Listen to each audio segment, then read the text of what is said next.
Seems like nothing worse than facing the sister of your husband, especially if your husband's dead and you're the one accused of murdering him, because that is what happened for Kouri Richins today in her bail hearing. Amy Richins, Kouri's dead husband's sister, was on the other side of the courtroom beseeching the judge not to let her out on bail, and this is how it sounded. There's not been a day that has gone by we have not lived with paralyzing anxiety and fear, worrying for the boys' lives as well as our own. I may be naive, but I never knew evil like this existed. She seems devoid of moral sensibility, and there is no telling what she will do if she is released. Well, either that worked or the judge had a plan before even getting into that hearing, but denied. No bail. Kouri Richins is remanded in custody, and that's where she's going to be sitting pretty until her trial. For their part, her lawyers said last week there's no evidence that Kouri murdered her husband. They said that most of this case is circumstantial.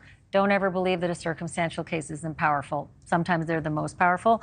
And then also that the narrative was from the Richins family and that investigators moved backwards from that to come to land on Kouri. I'm joined now by Greg Skordas. He is a spokesperson for Eric Richins' family. Eric is the victim in this case. Greg, thank you for being with me tonight. I always appreciate speaking to you because I feel like victims' voices don't get heard enough in the cacophony of what, defendants are alleged to have done. Usually those are the pretty big headlines. But take me into court today and tell me what it was like on the other side of the courtroom.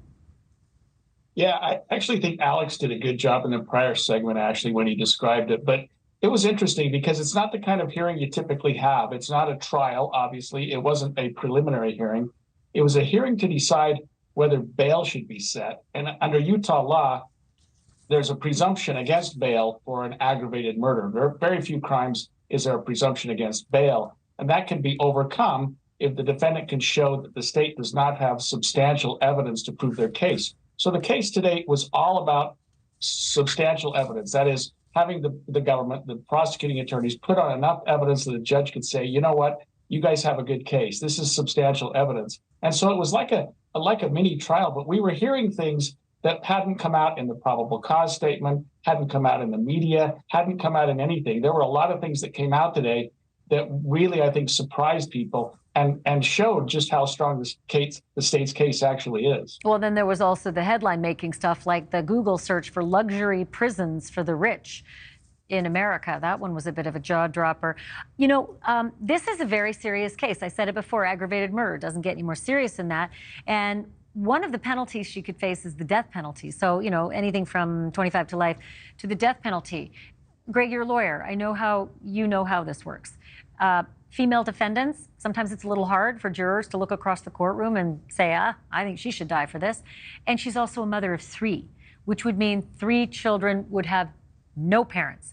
Do you think that's going to factor into whether the death penalty is something that is sought and whether it actually ends up being a reality in this case? That's a great question, and it absolutely will. I tried to pin the county attorneys down on that today, and they just weren't taking the bait at all to say whether they would consider a plea to a life sentence or a life without the possibility of parole. And they said it's way too early to talk about that. But I was a prosecutor for 8 years. I did death penalty cases. This would be a very hard case to convince a jury of 12 unanimously to agree that the penalty of death is appropriate. It's a case where Kouri should never get out of prison. She should never walk the streets again. And I think that the family would be satisfied with a result like that. But it's going to be very difficult, like you said, to get a death penalty in a case like this. She has no prior criminal history at all. There's that, too. I only have 10 seconds left, but can I get you on the record? Does the family not want the prosecutor to seek death? No, they've not made a position at all. They're not taking a position at all on this. It's a good question, Ashleigh, but they're letting the prosecution do its job. Understand. Greg Skordas, thank you, as always, for being on, and I look forward to talking to you again. You bet. Thank you for watching. Go to newsnationnow.com to find NewsNation on your television provider. And don't forget to click the red subscribe button below to get more of NewsNation's fact-driven, unbiased coverage.